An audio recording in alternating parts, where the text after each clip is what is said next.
Hey guys, as always, I hope my video finds you well. I wasn't sure if I was going to make a part two to my last video. I think it's called Westerners Hijacking, Sacred Things for Profit, something to that effect.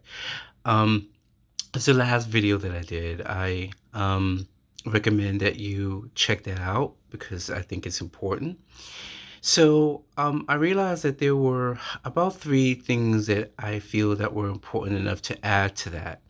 So, um, in reference to, you know, um, people taking things like, tarot cards, astrology, and all these other types of divination, to, help people to tell their future or whatever. Okay. Let me start off by saying that I think America in particular has always been fascinated with fortune telling. I think almost every group has some tool to help them so-called, tell the future. In every community, either, you have Santeria with the Spanish, you have, I don't know. Even the Jewish community, they have their Kabbalah, and I find it strange because everyone agrees in all, the major religions that, God is the only one that knows the future. He knows what he's going to do, and yet we have all of these things to decode the Bible, and do all of these things to know what we're not supposed to know. Anyway, but you know what? I'll leave that alone. I digress.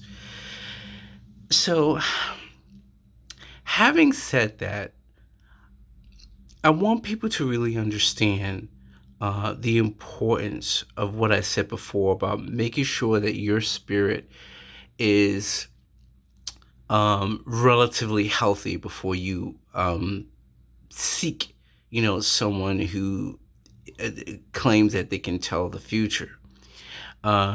Because you know that you can not unknowingly set yourself up for um, to be addicted, because that's what it really is. It can become addicted, and if your spirit isn't at least somewhat balanced, you start paying all this money for these so-called, psychics, and there's always a reason why you need to know more information, and you're spending more and more and more money. And proof of that, I don't know how um, old some of my viewers might be, but in the 80s, when I was growing up, we had these psychic networks that blew up all over the place. You seen them in every comic book, every newspaper. They used to come on really, really late at night with these infomercials and 900 numbers. It was a real serious thing. While it was popular and everybody was talking about it, blah, blah, blah, blah, everyone, was a psychic. You can be a psychic too, blah, blah, blah, blah, blah. And there was something really serious happening in the background, and that was people were paying thousands and thousands of dollars, um, calling these networks, oftentimes $4 a minute, sometimes as high as $5 a minute.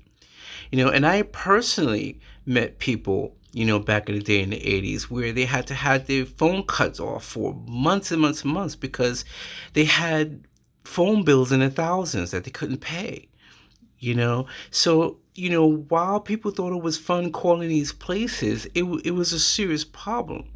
A lot of people went into financial debt because of these psychic networks. So I understand the importance of, like, well, I understand the anonymity of it, and it's probably also, uh, uh, an element that's part of the reason why people do it. because we all have different friends, right? There's certain things that we can't tell one friend that we can tell another. You may be going through something that's so embarrassing, so taboo, so, whatever, that you're just terrified to talk to any of your friends. Or maybe you have your group of friends are so small that there's just nobody to talk to, you know. Um, and you don't want to see a psychiatrist because maybe you feel, you may have to start admitting certain things that you may contribute to a problem. I don't know. There's a whole lot of scenarios, as to why. But, because you're calling someone that you don't know, you don't have a personal relationship, you have no idea what their skill set really is. You don't really know anything about that person, you know, and you get addicted and you can't disconnect from that. It's very, very important. And those who are really into, I mean, you should not be paying all this money just for it's crazy. It is an addiction. The only the only fortune telling, if you will, um craft or area that I think is worth paying for, is astrology. And the only reason why I say that is because you can't fake astrology. Back in the days, you had to calculate where each and every planet was, in terms of, your natal chart. Now you can go to astrology.com and print one in less than 2 minutes, but even still, even though now you have the ease of getting a simple natal chart, you still you still can't fake the knowledge. You have to have knowledge. You have to know the symbols of each sign. You have to know the symbols of the planets. You have to know what the houses mean. Each house means in respect to, various areas of your life. You have to know what certain things mean when a planet is close to another planet, how far it is for another planet, or if the planet is conjunct or on top of another planet. So in other words, what does it mean when Mars is, 30 degrees from Venus, or if Mars is conjunct Venus, those things are important. Your ascending line, your descending line. There's a lot to know of astrology. So that's the only thing that I think it's worth. And even then, you should always verify that person. And the last point that I want to make, very important point. None of this stuff was really fortune telling. There really is no such thing. A real astrologer or a real tarot reader or any of those, if they're what is the word? I don't know what word to use. If they're honest and they really understand their craft, they will tell you there's no such thing as fortune telling. No such thing. These are just tools to help you to understand what's going on around you. But you ultimately decide your faith by what you do. You understand? All it is a tool to understand what's going on when your mind isn't thinking right. That's all it is. Okay? It's very important for you to understand that. What astrology, because astrology is very much about metaphysics. It is science. Because what astrology is it looks for patterns. And it could seem like it's fortune telling because we are creatures of habit.